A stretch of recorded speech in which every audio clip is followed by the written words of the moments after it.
അനുഭവിച്ച് കാരണം പ്രത്യേകിച്ച് കേരളത്തിലെ ഇതെന്ന് പറഞ്ഞാൽ അരങ്ങുന്ന പ്രേക്ഷകർ, നിങ്ങളെപ്പോലത്തെ പ്രേക്ഷകർ ഞങ്ങൾക്ക് ഇത് തരണം, സർട്ടിഫിക്കറ്റ് തരണം, ഇളാവേഷത്തിന് നന്ന്, ഇളി വേഷത്തിന് നന്ന്, അല്ലെങ്കിൽ ചിലപ്പോൾ ഒന്നുമില്ലാണ്ട് പോകും. അപ്പോൾ പ്രേക്ഷകരാണ് ഞങ്ങളുടെ ദൈവം, അല്ലാണ്ട് പത്രങ്ങളിൽ എഴുതിയെന്നൊന്നുമില്ല.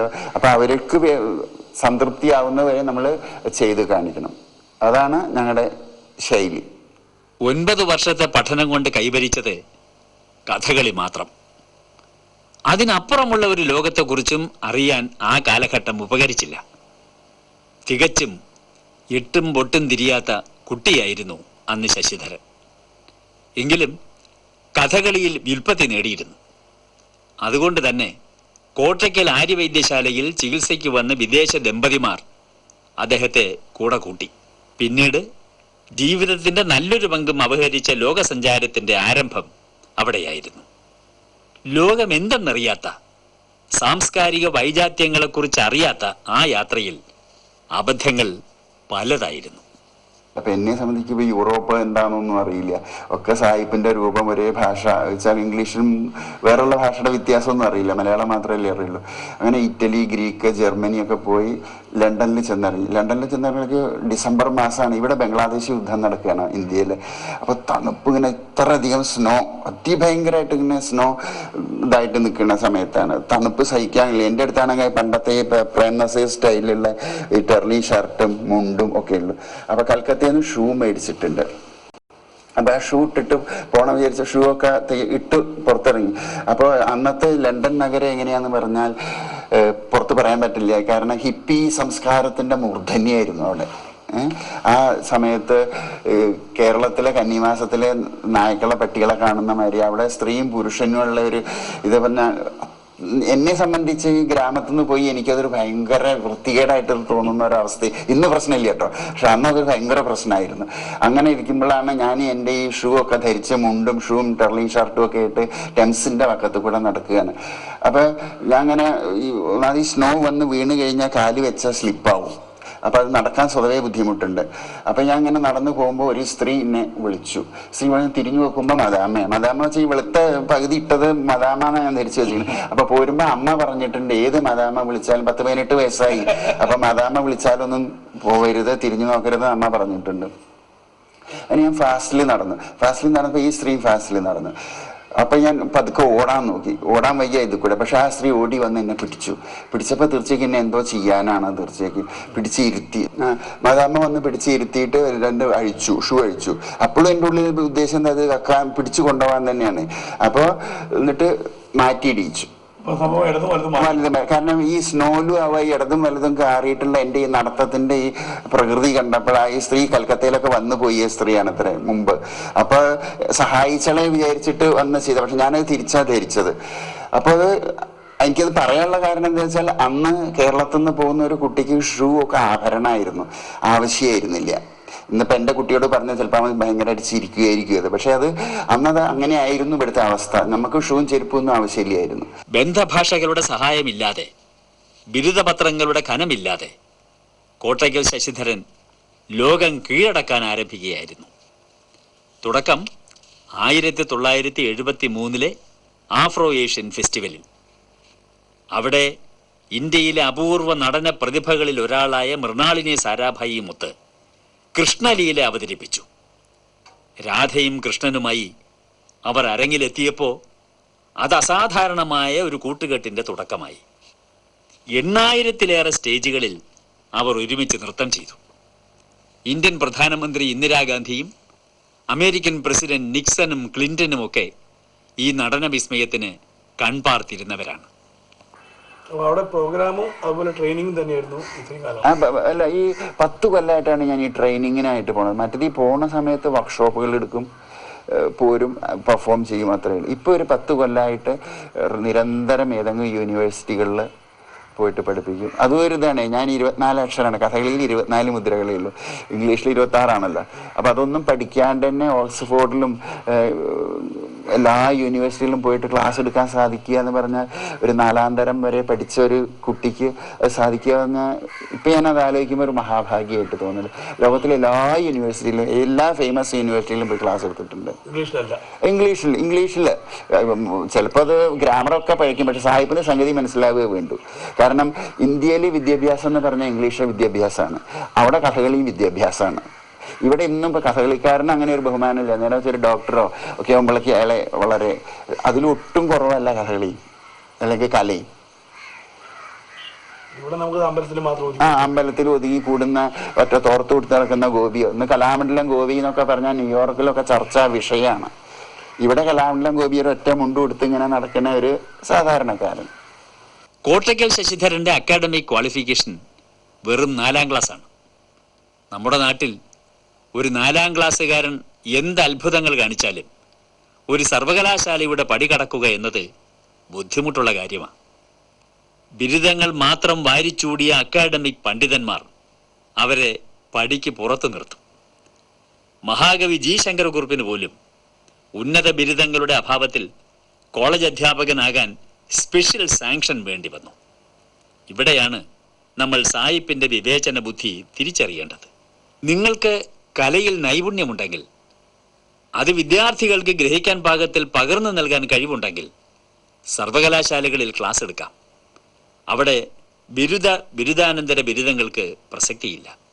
വാഴ്സയിങ്കൽ മുഴങ്ങുന്നു വള്ളത്തോളിന്റെ വൈഖരി, അതു കണ്ടമ്പരക്കുന്നു വിരിയും കൺകളീ വിധം എന്ന് വള്ളത്തോളിനെ കുറിച്ച് വിഷ്ണുനാരായണൻ നമ്പൂതിരി പറഞ്ഞ മട്ടിൽ കോട്ടയ്ക്കൽ ശശിധരന്റെ ചിലമ്പുലിയും ലോക തലസ്ഥാനങ്ങളിൽ മുഴങ്ങിക്കേൾക്കുന്നു.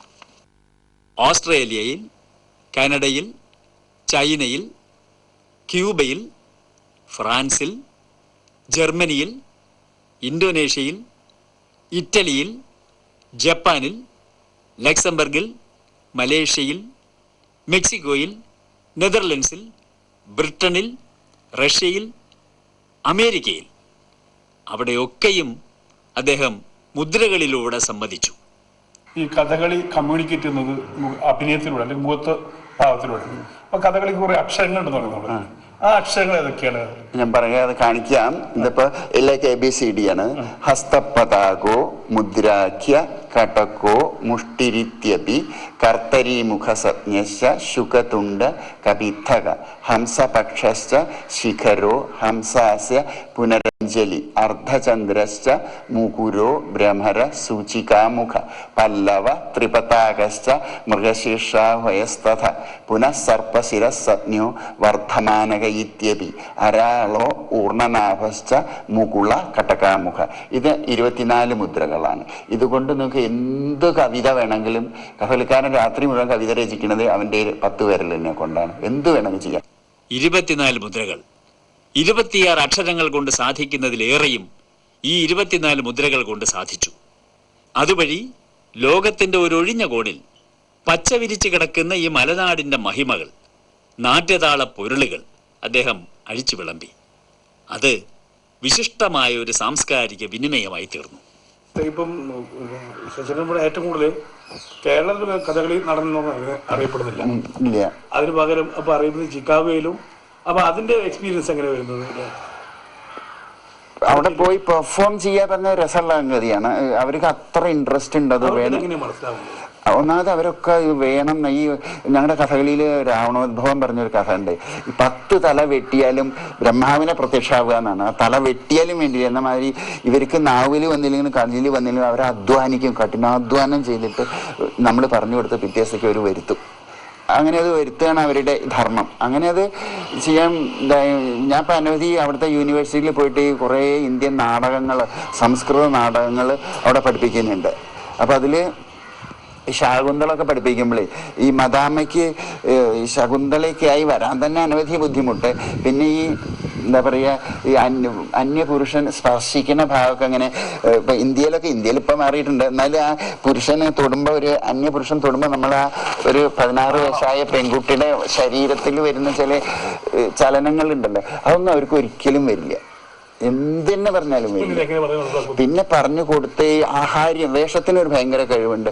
ഇതായി അങ്ങനെ പലതും പറഞ്ഞു കൊടുത്ത് അതിൻ്റെ എല്ലാ വശങ്ങളും പറഞ്ഞു കൊടുക്കുമ്പോൾ അവരത് ഉൾക്കൊള്ളാൻ കഴിയും. പിന്നെ ദുഃഖം, ഇപ്പോൾ ഈ വിവാഹം കഴിഞ്ഞിട്ട് ശകുന്തള പോണ സമയത്ത് ഇപ്പൊ എല്ലാ ഭാരതീയ പിതാക്കന്മാരും പറഞ്ഞു കൊടുക്കുന്നതാണ് ഇങ്ങനെ ശുശ്രൂഷസ് ഗുരുവിൻ പ്രിയ പ്രിയ സഖി എന്നൊരു ശ്ലോകമുണ്ട്. ഭർത്താവിൻ്റെ അച്ഛനെയും അമ്മയും ബഹുമാനിക്കണം, സപത്നിമാരെ ബഹുമാനിക്കണം, ആരോടും ദേഷ്യം പെടാൻ പറ്റില്ല. ഇതൊന്നും മദാമയ്ക്ക് ഒരിക്കലും ഉൾക്കൊള്ളാൻ കഴിയില്ല. ഭർത്താവിൻ്റെ അമ്മയും ഭർത്താവിന് തന്നെ വളരെ ശ്രദ്ധ കുറവാണ്. അപ്പോൾ പിന്നെ അവരുടെ അമ്മയും അച്ഛനെയൊക്കെ ശ്രദ്ധിക്കേണ്ട കാര്യം. അപ്പോൾ ഈ അച്ഛൻ കെട്ടിപ്പിടിച്ചിട്ട് പിരിഞ്ഞു പോവുകയാണ്. അപ്പോൾ പിരിഞ്ഞു പോകുമ്പോൾ ഇവർക്ക് ദുഃഖേ വരില്ല, ഒരിക്കലും ദുഃഖം വരില്ല. അപ്പോൾ ഞാൻ ആരെ പിരിഞ്ഞു പോകുമ്പോഴാണ് ദുഃഖം? അമ്മയെ പിരിഞ്ഞു വരുമ്പോൾ ഇല്ല, അച്ഛനെ പിരിഞ്ഞുമ്പോൾ അച്ഛനെ കണ്ടിട്ടില്ല. ഒക്കെ അവിടുത്തെ ഒരു ശൈലിയുണ്ട്, ഒക്കെ ഡൈവേഴ്സ് സിസ്റ്റമാണ്. അപ്പോൾ നമുക്ക് ആരെ പിരിഞ്ഞു പോരുമ്പോഴാണ് ദുഃഖം? പൂച്ചയെ വിട്ടു പോരുമ്പോഴാണ് പറഞ്ഞത്. അപ്പൊ ഞാൻ അതാണ് ചിന്തിച്ചിട്ട് അഭിനയിക്കാൻ പറഞ്ഞു. അപ്പൊ കുറച്ച് വേദയായി വരുന്നുണ്ട്. അപ്പൊ അവരുടെ അനുഭവം നമ്മൾ ഈ പറച്ചിലൊക്കെ ഇട്ട് കുറെ കഴിയുമ്പോഴേക്ക് 1.5 മാസം കൊണ്ട് അവര് പ്യൂർ ഇന്ത്യൻ ആവും. ഇന്ത്യൻ കുട്ടികളെക്കാൾ ശകുന്തളയാവും, ദ്രൗപദിയൊക്കെ ആയിട്ട് അവർക്ക് ചെയ്യാൻ കഴിയുന്നുണ്ട്. നാടകത്തില് കഥകളിയിൽ ആകുമ്പോൾ ബുദ്ധിമുട്ടാണ്. കഥകളിയിൽ കുറേയും കൂടി അനവധി കാലങ്ങൾ പഠിക്കണ്ടേ. ഇപ്പൊ നാടകത്തിൽ അവർ ഇംഗ്ലീഷ് ഡയലോഗും സംസ്കൃത ശ്ലോകങ്ങളും കഥകളി മുദ്രയും ആണ് ഉപയോഗിക്കുന്നത്. അതൊരു പഴയ നാട്യശാസ്ത്ര സ്റ്റൈലാണ്. ഇപ്പം നമ്മളൊക്കെ ഉപയോഗിക്കുന്നത് മുദ്രകൾ ഉപയോഗിക്കുന്നുണ്ട് നമ്മുടെ ജീവിതത്തിൽ. അത് അവർക്കില്ല. സാഹിബിൻ്റെ അഭിനയം എന്താന്ന് പറഞ്ഞാൽ ഇത് മാത്രമേ ഉള്ളൂ. അപ്പോൾ ഈ കയ്യും കാലുമുള്ള മുദ്രകൾ ഉപയോഗിക്കുന്നത് അവർക്ക് വളരെ നല്ലൊരു അനുഭവമാണത്. കഥകളി അതിൻ്റെ സാങ്കേതികത കൊണ്ട് സങ്കീർണമായ ഒരു കലാരൂപമാണ്. അതിൻ്റെ ലളിതവൽക്കരണം പാരമ്പര്യ കലാകാരന്മാർ ഒരു രീതിയിലും അനുവദിക്കാത്ത ഒന്നാണ്.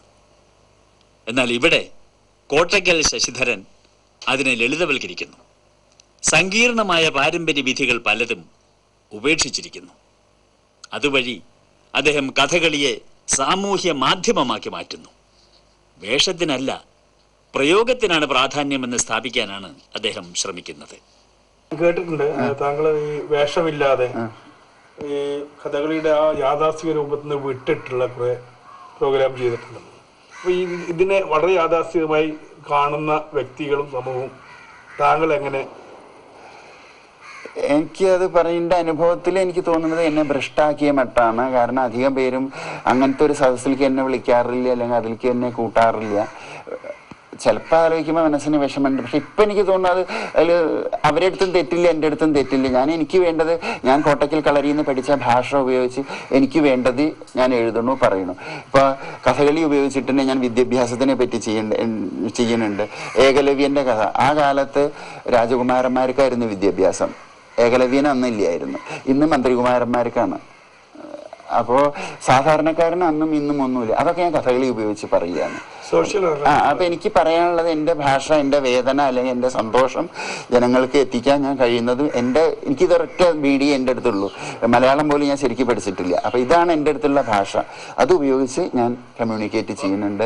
അത് ജനങ്ങൾക്ക് എത്തുന്നുണ്ട് എന്നുള്ളത് അവരുടെ റിഫ്ലക്ഷനോ എന്താ പറയുക, അതെനിക്ക് കിട്ടുന്നുണ്ട്. അപ്പൊ വേഷത്തിനല്ല, പ്രയോഗത്തിന് തന്നെയാണ്, കൺവേ ചെയ്യാന്നാണ്. നമ്മൾ എന്ത് ചെയ്യുമ്പോൾ ഇപ്പൊ കലാമണ്ഡലം ഗോപി എന്നിട്ട് ഒന്ന് ചിരിച്ചു കഴിഞ്ഞാൽ അത് ജനങ്ങളിലേക്ക് എത്തുന്നുണ്ടെങ്കിൽ അദ്ദേഹത്തിന്റെ വേഷത്തിനൊന്നുമല്ല, അദ്ദേഹത്തിന്റെ ആ ശരീരം ഉപയോഗിച്ചുള്ള പ്രയോഗം തന്നെയാണത്. ഈ വാദം എങ്ങനെ സ്വീകരിക്കപ്പെടണമെന്നതിനെ കുറിച്ച് ഞങ്ങൾ വിധി പറയുന്നില്ല. അത് സഹൃദയർക്ക് വിടുന്നു. അവരുടെ പ്രതികരണം എന്തു തന്നെയായാലും കോട്ടയ്ക്കൽ ശശിധരൻ മുന്നോട്ട് തന്നെ. തൻ്റെ സ്വന്തം ശൈലിയിൽ അദ്ദേഹം പഴയ സംസ്കൃത നാടകങ്ങൾ ചിട്ടപ്പെടുത്തി രംഗത്ത് അവതരിപ്പിക്കുകയാണ്. അവയൊക്കെയും നൃത്തശില്പങ്ങളായി അരങ്ങിലെത്തുന്നു. മൃച്ഛകടികം, അഭിജ്ഞാന ശാകുന്തളം ഒക്കെയും ശശിധരൻ മാഷിന്റെ കാഴ്ചപ്പാടിലൂടെ രംഗശില്പമാവുകയാണ്. യൂറോപ്യൻ അമേരിക്കൻ വേദികളിൽ ഈ ചിട്ടപ്പെടുത്തലുകൾ അവതരിപ്പിക്കപ്പെടുമ്പോൾ ഇന്ത്യയുടെ ഈ ക്ലാസിക്കുകളുടെ നേർക്ക് അത്ഭുത പരതന്ത്രരായി വിസ്മയ കോടിയിലെത്തി നിൽക്കുന്ന 100 കാണികളെ നമുക്ക് സങ്കല്പിക്കാനാവും. പിന്നെ വി ഗിരി കോട്ടയ്ക്കൽ വന്ന് ചികിത്സ കഴിഞ്ഞ് പോയൊരു സമയമാണ് ആരോഗ്യശാലയിൽ. ഇന്ദിരാഗാന്ധി പ്രൈം മിനിസ്റ്ററുള്ള മുജീർ റഹ്മാനെ പാകിസ്ഥാനിൽ നിന്ന് ബംഗ്ലാദേശിലേക്ക് പ്രസിഡന്റായിട്ട് വായിക്കാൻ കൊണ്ടുപോവുകയാണ്. കൊണ്ടുപോണ സമയത്ത് ഡൽഹിയിൽ വെച്ചൊരു ഭയങ്കര പാർട്ടി രാഷ്ട്രപതിയിൽ വെച്ച് കൊടുക്കുകയാണ്.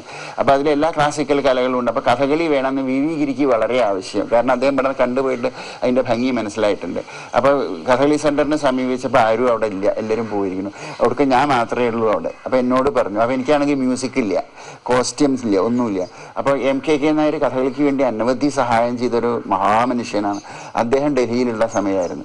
അദ്ദേഹത്തിൻ്റെ അടുത്ത് പോയിട്ട് ഞാൻ വിവരം പറഞ്ഞപ്പോൾ അദ്ദേഹം പറഞ്ഞു, ഇവിടെ ഒരു കാസറ്റ് ഉണ്ട്, വളരെ സൂക്ഷിക്കണം. കാരണം അന്ന് കാസറ്റ് വേറെ കിട്ടില്ല. ഹൈദരാലി പാടിയ 2 ഭഗവത്ഗീതയുടെ 3-4 ശ്ലോകങ്ങളാണ്, അത് ഉപയോഗിച്ചോളൂ എന്ന് പറഞ്ഞു.